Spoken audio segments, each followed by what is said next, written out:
तो आज हम एलएलबी फर्स्ट सेम का ज्यूरिस्प्रूडेंस का यूनिट नंबर 1 पढ़ेंगे, नेचुरल लॉ ऑफ स्कूल। ठीक है, तो सबसे पहले हम मैं आपको इतना बता दूंगी कि अगर इसमें से कोई सा भी क्वेश्चन आए ना, आप यही लिख के आना, ये पूरा सीसीएस का। ठीक है, तो सबसे पहले नेचुरल स्कूल क्या होता है, तो प्लीज़ जो मेरी राइटिंग है उसको माइंड मत करना, जो मैं बस बोल रही हूँ उसको थोड़ा ध्यान रखना। सबसे पहले नेचुरल लॉ स्कूल। सबसे पहले हम स्कूल्स पढ़ेंगे। स्कूल आखिर होता क्या है? स्कूल क्या होता है? School of thought. जो थिंकर्स होते हैं, हमारे जो फिलोसफर होते हैं, ठीक है, वो जो भी चीज़ सोचते हैं उनको हम सेम स्कूल में रख देते थे, क्योंकि उनकी सेम थिंकिंग होती है। ठीक है, मतलब सेम स्कूल सेम थिंकिंग। तो इसी प्रकार जो 5 तरह की थिंकिंग में उसे डिवाइड करा गया है, तो 5 स्कूल हो गए।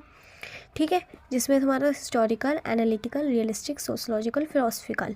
ठीक है, तो सबसे पहले आ जाता है हमारा फिलोसफिकल स्कूल। में क्या है कि नेचुरल स्कूल और फिलोसफिकल स्कूल ना थोड़ा कंबाइन है।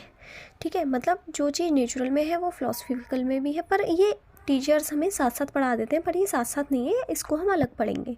तो सबसे पहले आता है नेचुरल लॉ स्कूल।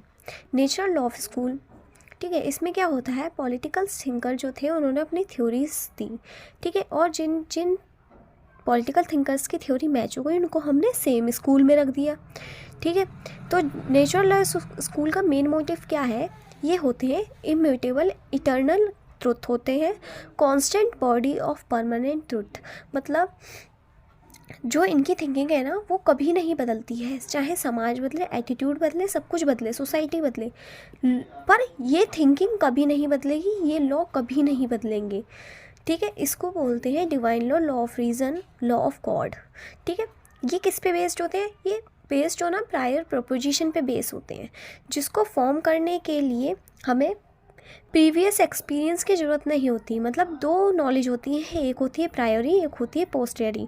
तो प्रायोरी नॉलेज क्या होती है? जो नॉलेज हमें खुद आ जाती है, जिसको परफॉर्म करने के लिए हमें ज़रूरत नहीं होती है। ठीक है, और प्रायोरी नॉलेज जैसे हमें एक्सपीरियंस के साथ आ जाती है।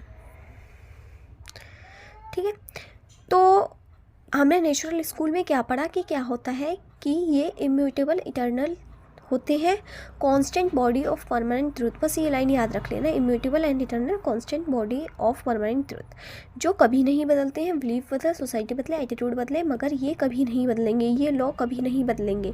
ठीक है, डिवाइन लॉ, इसे डिवाइन लॉ भी कहते हैं। ये हमारा प्रायोरी प्रोपोजिशन पे बेस होता है कि मतलब इसके लिए हमें प्रीवियस एक्सपीरियंस की ज़रूरत नहीं होती है, ये हमें